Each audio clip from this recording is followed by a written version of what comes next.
Sinclair Fine Foods was more than a business, it was my family's legacy, and I wasn't about to watch it crumble. So I walked away from my high-powered finance job, rolled up my sleeves, and took control. I spent years restructuring operations, rebranding products, and securing strategic partnerships. I built an e-commerce platform from scratch and turned a failing shop into a national brand with distribution in 48 states. And now, after 8 relentless years, I had done the impossible. I had secured an $8 million investment that would take Sinclair Fine Foods to the next level. The celebration at Ellsworth, Boston's most exclusive restaurant, was a testament to that victory. Investors beamed with excitement, champagne flowed freely, and my parents basked in the success of a business they had started 25 years ago. Yet, amid the toasts and congratulations, my mother's words cut through my triumph like a blade. "When Ethan returns next month, he'll make a better CEO," she whispered, her perfume thick in the air between us. "You've done wonderful groundwork, dear, but he has the right education for this scale." Ethan, my golden child brother, who had spent the past year in Europe, enjoying his post-MBA freedom while barely acknowledging the company I had resurrected. 8 years of sacrifice, 18-hour workdays, and relentless effort, only for my mother to reduce me to a placeholder, a steward holding the reins until the rightful heir returned. Ice settled in my stomach, but I maintained my practiced smile, raising my glass higher when Alaric Kingston, our lead investor, glanced over curiously. "Is everything all right?" he asked. "Absolutely perfect," I said smoothly. But inside, I was already making my next move. Monday couldn't come fast enough. 8 years ago, when my father had called in desperation, I hadn't hesitated. Sinclair Fine Foods was drowning in debt, its expansion attempt a disastrous failure, and bankruptcy loomed. My colleagues at Morgan Stanley had thought I was insane. "You're leaving finance to sell jam?" my boss had scoffed. Even Ethan, still an undergrad at the time, had been dismissive. "It's a sinking ship, Maddie, let it go." But I couldn't. I refused. I saw potential where they saw failure. I poured everything into the business, restructuring supply chains, optimizing costs, rebranding our product line. I secured high-end retail partnerships and built an online subscription model that became the backbone of our success. And while I was knee-deep in the trenches, Ethan was sipping wine in Italy, sending the occasional email about strategic vision as if his vague insights could compare to my years of hands-on experience. Yet my parents, blinded by tradition, still saw him as the rightful leader, the son who would one day take over. But I had learned something in finance: power isn't given, it's taken. Monday morning, I walked into the Sinclair Fine Foods office with a singular focus, securing my position before Ethan's return. The first step, solidifying my support. Investors like Kingston backed results, and I had delivered. I scheduled a private meeting with him, laying out my vision for the next 5 years. I didn't need to tell him about my mother's outdated notions of leadership. He was a numbers man, and the numbers proved my worth. By the end of the meeting, I had his full endorsement. Next, I prepared the paperwork. My parents still owned a controlling stake, but they had no clue how much leverage I had built. By restructuring our expansion deal, I had positioned myself as the driving force behind our growth, making my role indispensable. The investors would never back a CEO switch, not when I was the one who had secured the funding. And as I predicted, when I formally presented my CEO contract, Kingston and the board signed off without hesitation. The final step was the conversation with my parents. I met them for dinner, presenting the reality they hadn't yet accepted. "This company stands where it does because of me," I said calmly. "The investors have signed off on my position as CEO. Ethan is welcome to contribute, but he will never outrank me in my own company." My father looked shocked, my mother flustered, but neither argued. They couldn't. The decision had been made, and this time, they had no say. When Ethan finally returned, expecting to step into the role handed to him, he found the doors firmly closed. "You did this behind my back?" he fumed. "No," I corrected, "I did this while you were gone." The lesson was simple: leadership isn't inherited, it's earned. And I had earned every single bit of my success. For years I had bled for this company, pouring my soul into every decision, every risk, every sleepless night. I had built Sinclair Fine Foods from the ground up, turning a struggling family shop into a national brand. Yet here was my mother, effortlessly dismissing my accomplishments in favor of the son who had barely lifted a finger. The room tensed as Kingston's gaze flickered between us, sensing the unspoken battle playing out before him. I forced a measured smile, though my grip tightened around my glass. "Ethan's insights will certainly be welcomed," I said smoothly, though my mind was already spinning, recalibrating my next move. "However, leadership decisions will be made based on proven contributions and strategic fit, not family tradition." My mother stiffened, but Kingston seemed satisfied, nodding as he jotted a final note. The moment passed, but I knew this fight wasn't over. The dinner ended with toasts and polite farewells, but my mother wasted no time in cornering me outside the restaurant. "Lena, you need to understand, this isn't personal," she began, her voice hushed but firm.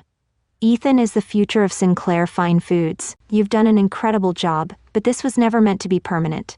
I exhaled slowly, watching as the weight of decades-old family expectations gleamed in her eyes.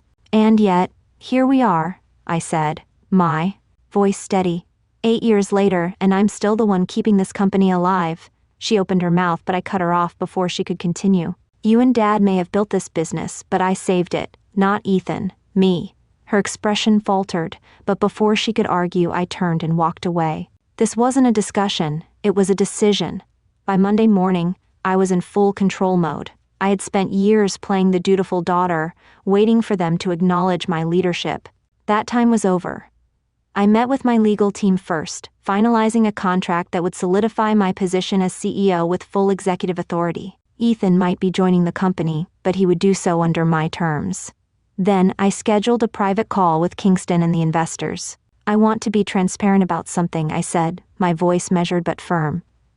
"There has been an assumption within my family that my brother will take over leadership. That is not happening.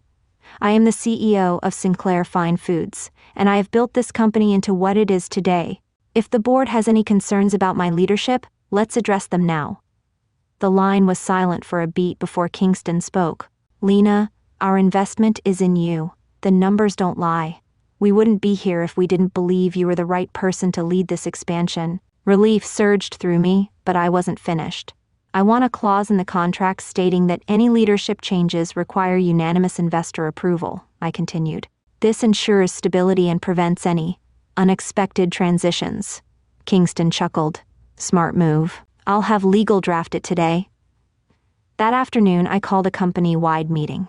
My parents and Ethan sat at the front, my mother watching me warily as I addressed our employees. "With this new investment, Sinclair Fine Foods is entering its most ambitious chapter yet," I announced. "I want to assure you all that leadership will remain steady. I will continue as CEO, overseeing this expansion personally. Ethan will be joining us, contributing in a supporting role as he integrates into the company. We value experience, and I know firsthand that true leadership is earned through action, not entitlement." My mother's face paled slightly. Ethan shifted uncomfortably in his chair. The message was clear, this was not his birthright, and I was not stepping aside. Later that evening, my mother confronted me in my office. "You blindsided us," she said quietly. "Ethan was supposed to take over." I met her gaze, unwavering. "And yet, he didn't.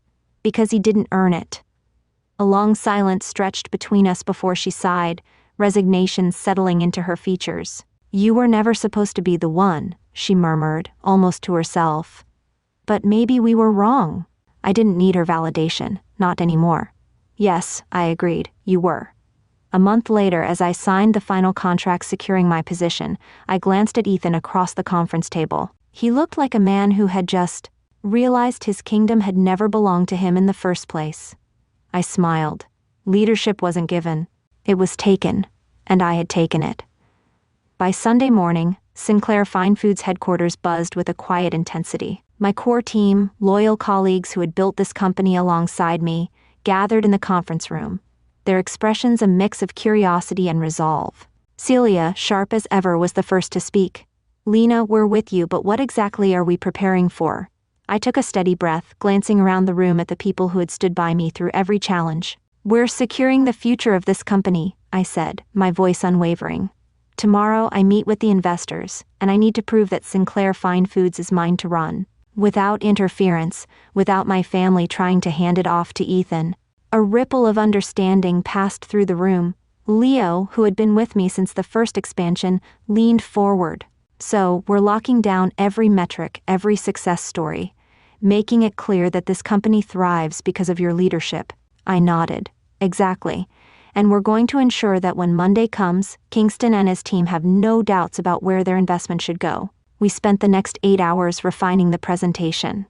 Celia compiled a comprehensive breakdown of our revenue growth, highlighting the 340% increase I had driven. Nina detailed our product expansion strategy, outlining the next phase of our e-commerce push. Leo mapped out our operational efficiencies, proving that every major decision leading to profitability had originated with me, not my absentee brother. By the time the sun set, our case was airtight. This wasn't just about securing my position, it was about making it indisputable. As the team left, Ivy lingered. You know, she mused, watching me pack up my notes. Your parents will fight this. Your mother has spent years believing Ethan is the future. This will shake her. I met her gaze, calm and resolute. Then let it shake her. Monday arrived with crisp precision. I walked into the investor meeting with confidence, my heels clicking against the marble floors of Kingston's office. My parents were already there, along with Ethan, who had flown in the night before. He looked as smug as ever, completely unaware of the battle already in motion. Lena, you didn't tell me you'd arranged this meeting, my mother said, a polite but sharp edge in her voice. I assumed it would wait until Ethan was properly briefed. There's nothing to brief him on, I replied smoothly, taking my seat. This is a discussion about the company's future, and I intend to make sure we're all aligned.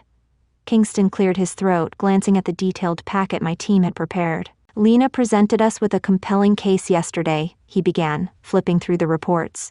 Her leadership has been the primary driver of Sinclair Fine Foods' success. The numbers speak for themselves. As investors, we need to ensure that our partnership remains stable and that the CEO role reflects proven leadership, not legacy expectations. My father shifted uncomfortably, but my mother remained composed, her grip on the armrest tightening. Of course, we all appreciate Lena's efforts, she said smoothly. But Sinclair Fine Foods was always meant to be a family-run business, and Ethan has no operational experience with this company, I interrupted. No involvement in the expansion deals. No role in the financial turnaround. Ethan isn't taking over this company, Mother. I am. Silence fell over the room. Ethan scoffed. Lena, don't be dramatic. You've done a great job setting things up, but I have the business expertise to scale it properly. I turned to Kingston. Would you like to see Ethan's contributions to the company over the past 8 years? I slid a single blank sheet of paper across the table. The investors chuckled. Ethan's face reddened. This is absurd, my mother snapped. Lena, be reasonable. Ethan was always going to lead this company. Then why did I build it? I asked, my voice calm but firm. Why did I put in the hours, the sacrifices, the risks, if it was never meant to be mine? My mother had no answer. Kingston, Faye, I continued, turning to the investors. If my leadership is not enough to secure this investment, tell me now. But if you believe in Sinclair Fine Foods as it stands today, then you already know I am the only CEO who can take it forward. Kingston exchanged a look with Faye before leaning back in his chair. We're finalizing the agreement under Lena's leadership, he said decisively. If any structural changes are proposed, they will require unanimous investor approval. My father exhaled, defeated. My mother sat stone-faced, realizing she had lost. Ethan, ever entitled, muttered, "This is ridiculous," but there was nothing left for him to say. The decision had been made. As I walked out of that boardroom, I knew everything had changed. My parents would have to adjust, Ethan would have to accept his irrelevance, and I, at last, had claimed what was mine. Leadership wasn't inherited, it was earned, and I had earned every bit of it. We'll need to evaluate the legal and financial logistics, but I can tell you now, we're interested. A wave of relief washed over me, but I kept my expression measured. This wasn't just about securing funding, it was about finally breaking free from the constraints my family had placed on me. As the investors continued their deliberations, I outlined the transition plan I had mapped out in secret over the years. The supply chains, vendor relationships, and digital infrastructure weren't tied to the Sinclair name, they were tied to me. The customers weren't loyal to my parents, they were loyal to the quality and innovation I had cultivated. With this shift, I explained, we won't be severing ties with the market, just with outdated expectations. The brand's essence, its heart, was never the Sinclair name. It was the work, the the vision and the relationships built along the way. Faye Thomas tapped her pen against the table, studying me. If we do this, it means walking away from the Sinclair legacy entirely. No ties to the original brand, no soft landing for your family. Her words were a warning, but I heard the underlying approval in her tone. Are you ready for that? I thought about my mother's dismissive praise, my father's blind loyalty to tradition, and Ethan's entitled assumption that everything I had built was simply waiting for him.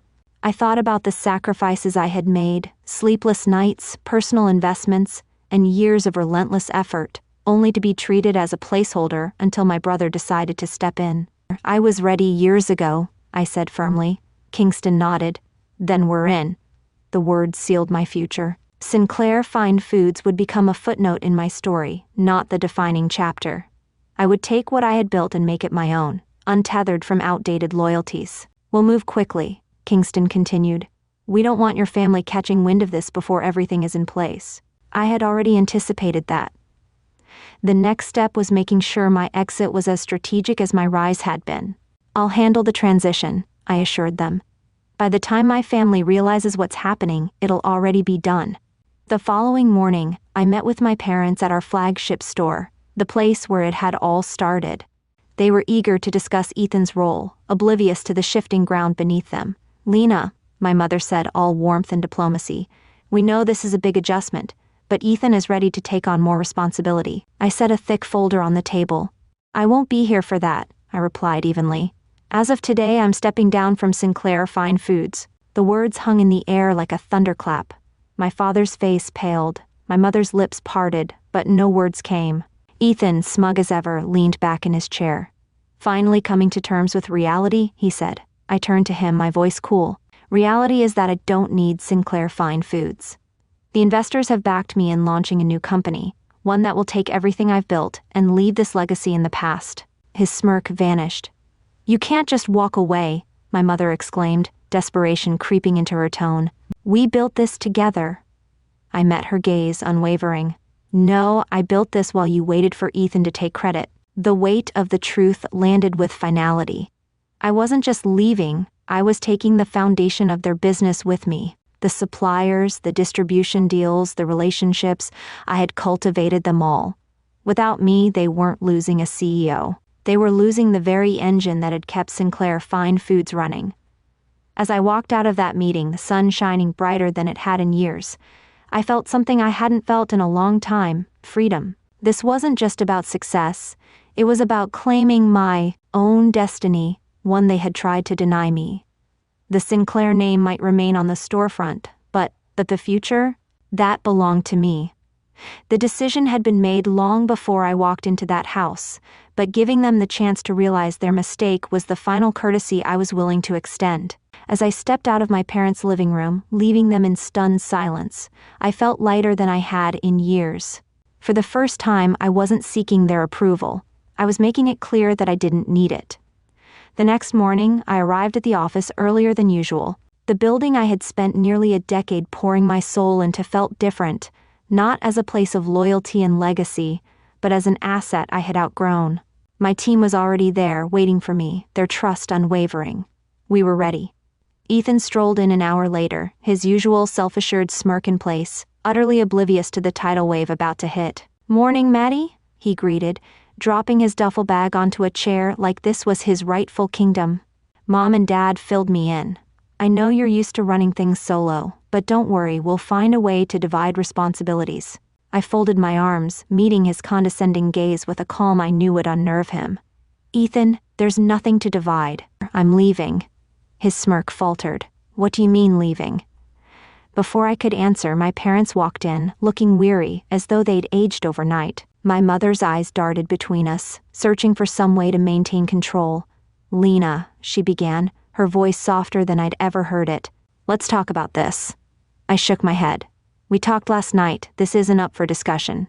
I turned to Kingston, who had arrived moments earlier with his team. "The transition plan is in place.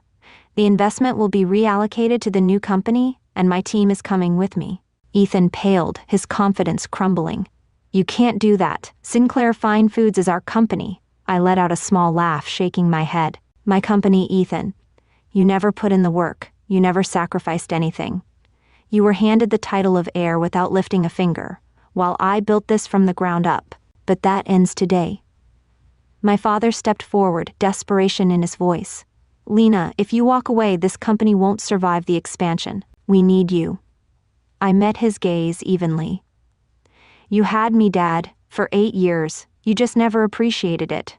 The final blow came when Kingston cleared his throat. "To be clear, our investment is in Lena, not the Sinclair name, not Ethan, and not tradition. We're following the leadership that proved itself, not the one that was assumed into power." The weight of reality sank into my parents' expressions as they finally understood what they'd lost, not just their daughter's loyalty but the very future of their company. Without me, there was no expansion, no investors, and no foundation strong enough to sustain them. With that, I gathered my things, my team following close behind. As I stepped out of the office for the last time, I didn't feel regret. I felt free. Sinclair Fine Foods could cling to its outdated traditions, but I was done playing a supporting role in my own story. My name, my vision, and my success were mine alone. And as I walked toward the future I had built for myself, I knew without a doubt I had already won. The room fell into an uneasy silence as my father grasped the weight of the conversation.